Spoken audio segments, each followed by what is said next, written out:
present Feyza Sütçü. She's from Middle East Technical University. She's 21 years old and she comes from Konya. She graduated from Konya Atatürk Anatolian Teacher Training High School. She is a senior student at Korean Language Education Department.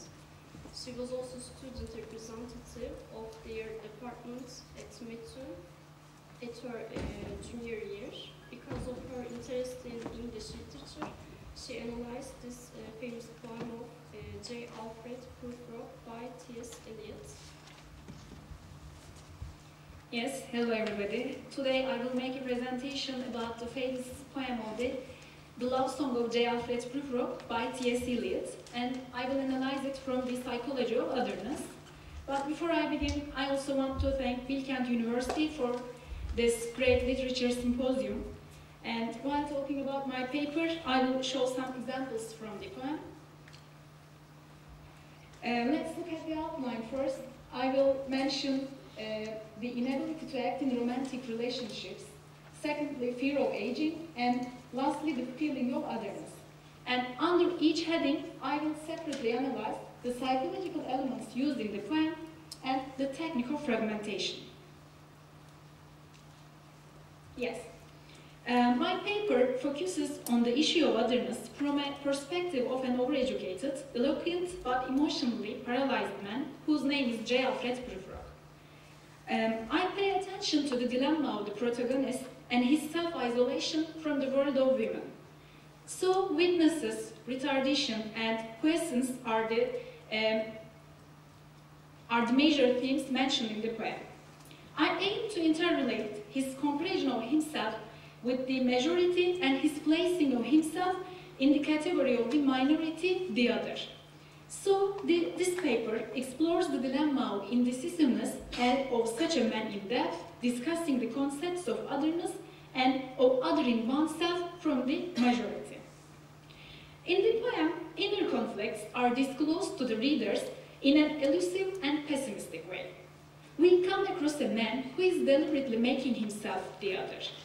He subjectively posits some reasons for his isolation and seems to be confined to an ultimate waste and isolation that he created on his own. As a matter of fact, he is aware of the social world and his facilities. However, he doesn't know how to make his way in putting his identity into a community and establishing relationships, romantic relationships actually, with the opposite sex. The reason lying behind this is the catastrophic effect of the modern world on people in terms of leading to a damaged psyche of humanity. You know, people are just stranded in their own worlds and where there exists nothing but solitariness, over-intellectuality, and the ego. Therefore, they are incapable of expressing themselves to the outside world because they do not know how to do it. And it's clear that spirituality has been lost. The case is just the same with the poetic persona. Let's look at the first one. The poetic persona, Prufrock, complains about problems in maintaining healthy relationships with women. Indeed, he is incapable of taking a step in relations because of his lack of self-confidence and pointless fear. His dread, largely caused by a distorted perception of society and an unrealistic interpretation of both people and women, has obsessed him. And these beliefs deter him from acting in any way. When we look at these lines, we see that he has some, fears. Then how should I begin and how should I presume? So we can easily infer from these lines his fear and his love intentions are affecting his sense of reality, and refuting his delusions seems rather difficult in this regard. When we look at the psychological elements used in the poem under this heading, the inability to act, we come across sinister streets and eating and drinking. Let's look at the sinister streets. The poem begins with the poetic persona who is inviting us to take a walk, but not a romantic one, with him. Indeed, these gritty streets are misleading and go nowhere like the paralyzed man himself. Sinister streets are among the symbolic components of the poem, illustrating the psychology of the man. When we look at these lines, he says, "Let us go," through certain half-deserted streets, and he continues. So we see personification is used while depicting the sea. It is not the retreats that are muttering, but it seems that way since they are the places where you would run into muttering people. And furthermore, the nights are not actually restless, but they make people restless. And also, in these lines, we see streets, sinister streets again. And another one, between these lines, an extended metaphor comparing the streets to a cat runs through this entire stanza, and he's talking probably about a sly cat. When we come to the second psychological element, his eating and drinking habits, we see that his eating and drinking is frequently mentioned throughout the poem. Indeed, his inability in social relationships leads him to think constantly about eating and drinking. It seems, in a way, from escaping from the reality. When we look at these lines, he says, before the taking of a toast and tea, Prufrock considers big plans, actually, in the ironically trivial context before toast and tea in the afternoon, for example. It seems that he is actually hopeless and expects from life nothing but regret and indecisiveness. When we look at also the 89, 90, and 91 lines, he says, after the cups, the marmalade, the tea, among the porcelain, among some talk of you and me, would it have been worthwhile? He wants to actually fulfill the emptiness of his life, and he intends to make the negativeness and darkness of his experiences seem lighter and a bit more positive with these words. However, he cannot succeed in his attempts. When we look at the technique of fragmentation under this heading, actually we see that the poem is fragmented and unallocated. And although it is disordered, it is not messy at all. And it is pleasingly asymmetrical.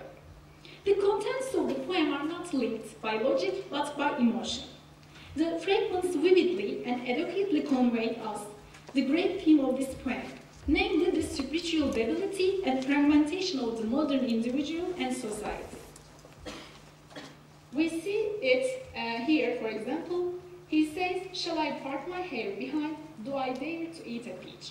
Actually, it's an important line. Here, Prufrock is alluding to the peach pit, and he's getting on in age. He doesn't want to lose a tooth, and the peach here functions as a metaphor, sensual experience, probably for a girl who is obviously much younger than him. He's referring by saying a peach. And also his fear of eating a peach stands for his fear of having a relationship with women again. If he does, because he thinks that he will spoil it just as he makes his mouth dirty while eating fruit. He resembles, these two conditions metaphorically. The second one, fear of aging. Prufrock thinks that there will be time to remedy the missing parts of his life. That being said, he does nothing to take an action and moves in circle, being unable to realize his time is short. And he says, do I dare disturb the universe? In a minute there is time for decisions and revisions, which a minute will reverse. Actually, he tries to convey that he has still time to take a role in life. However, at the same time, he doesn't believe in this. On top of all, actually, he intensifies his losses and his inability to remedy them by repeating the word time on and on. When we look at the psychological elements, we see parts of the body very often. He likes to use synecdoche, which means taking one part of an object and using it to refer to the whole. He mentions faces, eyes, arms, however, he never describes full human beings. In lines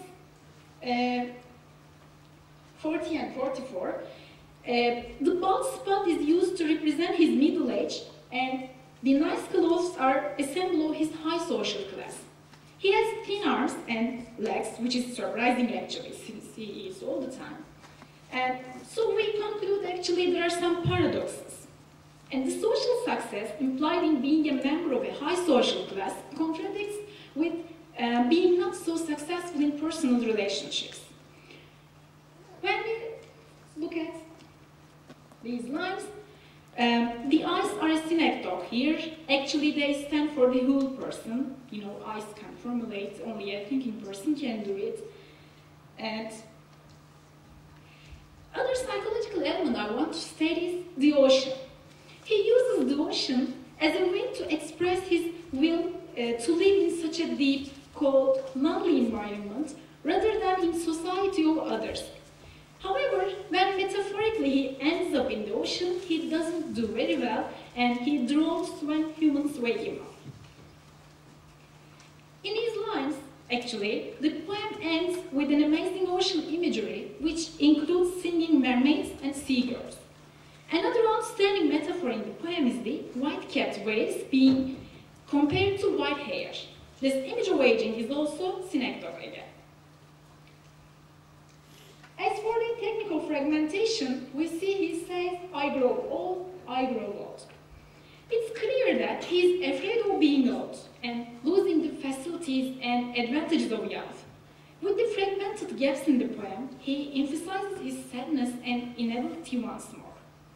He also says, I am measured out of my life with coffee spoons. He seems to have planned his life too much and has thought about his existence more than anybody. And during this stage, he feels that he can't use the chances of life and the life offers to him. He describes his being alive in terms of a pathetic existence. The coffee spoons probably here refer to the social visits he has done, and ostensibly he wants to clarify his getting old by counting the coffee spoons during his numerous visits.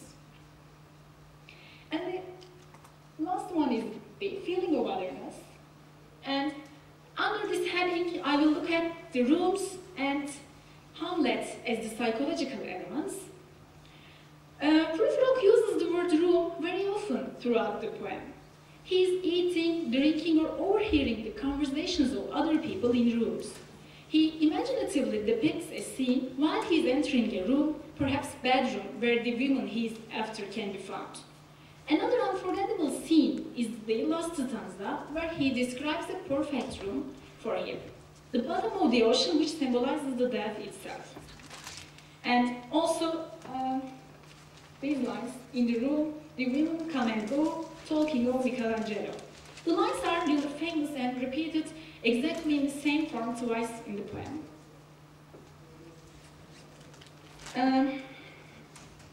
Also, in the lines 52 and 54, there is an allusion to Shakespeare's Twelfth Night, and Count Orsino, one of the lovers in that play, refers to the dying fall of music, which is a reminder to him of his love. As a result, the allusion is ironic, when the voices the Prufrock hears are covered up by music from a farther room. And the scenario he visualizes is that there is the woman in a room, she lies on a pillow and turns to the window. She may reject him in this room, so this room plays an important role in depicting the psychological conditions he is in. He says, he's talking about the woman and turning toward the window should say, that is not it at all, that is not what I mean at all. And when we look at the Hamlet, the final psychological element, the fact that he's behaving indecisively like Hamlet leads him to resemble himself to that character.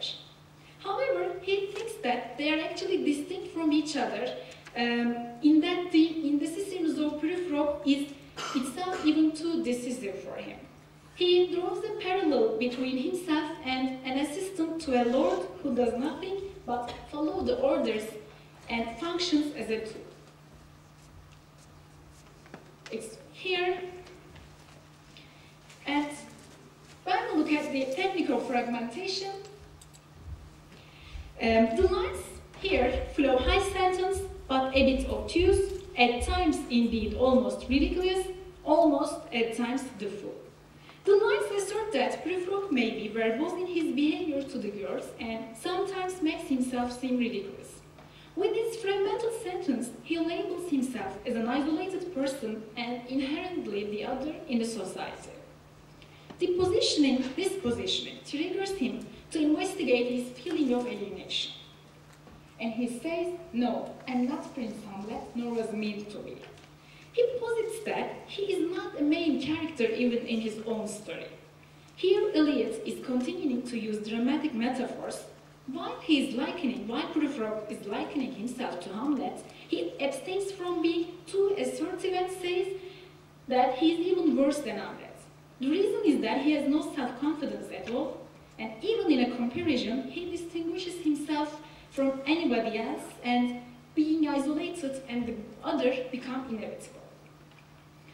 To sum it up, the love song of J. Alfred Prufrock by T.S. Eliot is comprised of mixture of disjointed and fragmented pieces.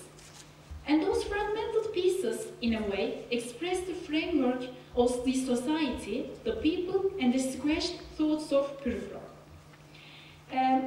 He tries to make a sound to be able to express his multi-layered identity and emotional world to the outside. Indeed, it's inferred that he creates a love story from nothing and calls this a love song. When looked at deeply, the poem asserts that there is not such a love affair or such issues, but his imagination and his inner speeches.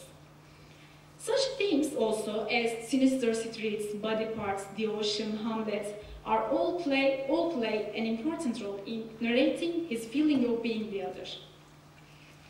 And from a mainstream standpoint, it's understood that there's a middle-aged man with a shrunken mind, a ruined life, and a lost identity, so he's psychologically in a terrible condition. Either by fragmented sentences or elusive expressions, he tries to express the emptiness of his personality and of his life. As a way out, he depicts these feelings and being the other under the heading of the love song of J. Alfred Prufrock in a contradictory manner. And I want to thank Professor Dr. Margaret Sönmez, the head of our English Literature Master Department, for her contributions to my paper, and I also want to thank you for your patience and listening to me. Thanks.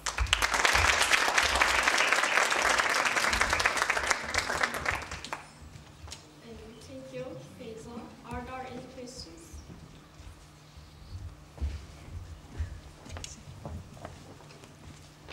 Thank you, Feyza, for your presentation. You mentioned how Prufrock has difficulty in his relationship with women, and you also talked about fragmentation. There were these two very important lines, women come and go, talking of Michelangelo. And you said that Prufrock others himself in the poem. Do you also think he is othering women as well in the poem? Actually, I thought about he is making himself the other, but he makes this actually by othering the women. He actually isolates himself. It's, interrelated with each other. Well, thank you for the speech. This is and I think we have a problem with not anymore. Well, you have talked about the inability to act in a romantic relationship from a big Prufrock, and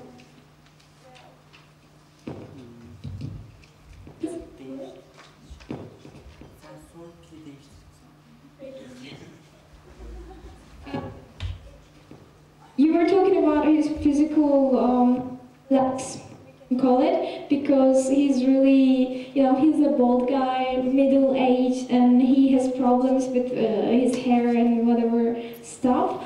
He is othering himself. Well, if this is going to be a poem about love and how Prufrock is othered from the other people, well, we don't have any ladies throughout the poem, have we? No, we don't have it. Yeah, we only have the women coming and going, talking about Michelangelo, but it is almost schizophrenic, right? Like, he is just building his own otherness. Yes, actually, as I said, we just see his inner speeches and his imagination. He creates a love story himself, and he creates his also in success, being unsuccessful in such imaginative conditions. Yes, and he just cannot decide what to do with these women and relationships because, oh, do I dare to eat a peach? You were talking about this women and like having a relationship, eating a peach, you compared them, but I would just simply say that he is lacking self-assertiveness that he cannot even dare to act within the crowd, so all those lacks of, self-asserting leads him to such a character that he cannot act in the crowd. Well, at a point, I remember he was talking about, oh, they're going to look at me and they're going to pin me in the wall, like, with their eyes and stuff. So, he is just building everything himself. Yes.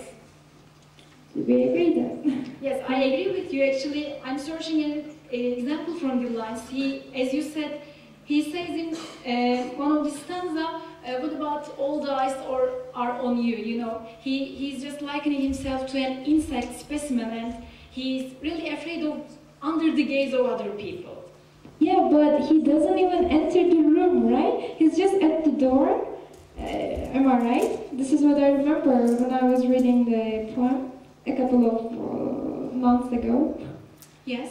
So it is all an imaginative thing, as you said it. Yes, exactly. Okay, thank you. I think.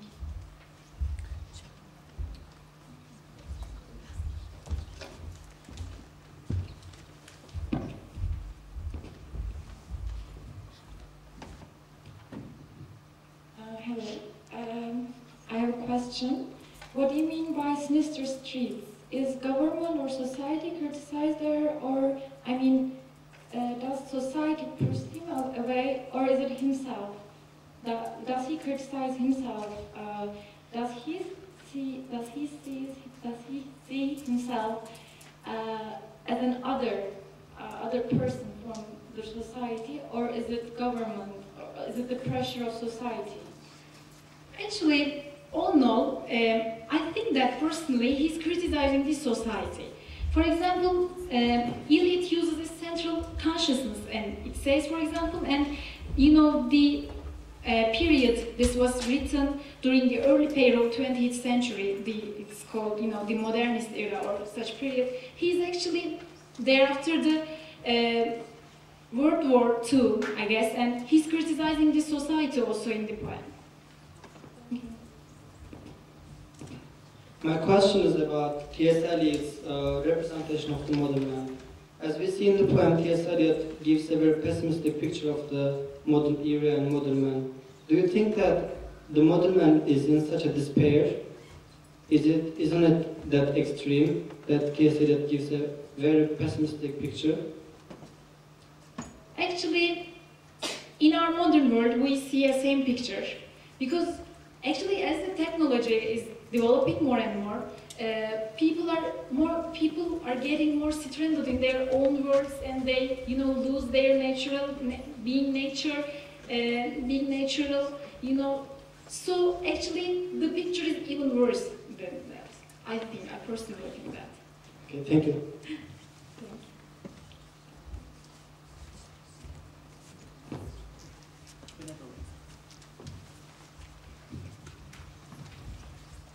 Thanks. So you don't think that he's sincere when he says, "Do I dare disturb the universe?" Because if he thinks of himself such significant, then why do you think he undermines himself and otherizes himself? And I also want you to dwell more on his defining himself as fool. Is it Shakespearean fool that who seems like a fool but who is actually a wiser person than the rest, or he regards himself as a fool? Okay, let me begin with the second question. The two in that stanza, you know, refers to the Shakespeare, and you mean not fool, the two. Fool. Sorry? Shakespearean fool. I mean, Shakespeare uses fools in his place, to, like they are called fools, but they are actually wiser than the kings. So thus Alfred Prufrock regards himself as seemingly fool, but not fool actually, and a wise person, or he is just regarding himself as a fool, simple fool. Actually, while we are discussing on this poem, we came to the conclusion that actually he abstains from, being too assertive. Actually, he's afraid of labeling himself even as a fool. He sees himself actually nothing. He just talks, his imaginations, his inner speeches. But actually, I think that he cannot label himself as a fool, even. A fool or a Shakespearean? As a fool and in the Shakespearean. A fool or a wise fool, I mean. Actually, I think that he's afraid of being, labeling himself even as a fool or other adjectives, He's just the second or the third character even in his own story, so we cannot mention any adjectives that he's, I am this, I'm such, and I'm that. I think like that. And your first question, I forgot, sorry. I said, do you think that he's sincere when he says, do I dare disturb the universe? Yes. I can't remember the line. So if he is such significant to disturb the universe is a very wide thing, why do you think that he underestimates his position or his character? Yes. If you want, let me remind you the lines. He says, do I dare disturb the universe? In a minute there is time for decisions and revisions, which a minute will reverse. Actually here, on one hand, he thinks that, he has lost everything and he has no chances anymore, but on the other hand, he thinks that he has still time to take a role in life. And at the same time, but here, he asks a question, do I dare? He doesn't say, yes, I believe, or I have the courage. So I think that, personally, he here intensifies his losses and his inability once more. It's not a real question, or such a real question. Yes, we know that his questions are not like real questions, but thanks. Did I answer your question? Do you ask here, do he really dare something? No, I say this is also another contradiction, that he seems to have the power. He thinks that he has the power to change the universe, or not change, disturb the universe. So if I act, would I disturb the universe? So if I push my finger, or if I go to talk to a woman, would I disturb the universe? He is in such dilemmas, but like disturbing the universe is a big thing, and he is such an insignificant character for him. So I thought this is a good contradiction to point out while analyzing the poem. Yes, he's afraid of making mistakes, and here, for example, as you said, he's afraid of making mistakes. Then what would I say? You said what you said. Contradictions. Yes. Also, the poem consists of very paradoxes. We see it. Okay. Okay, thank you for the presentation and thank you for listening.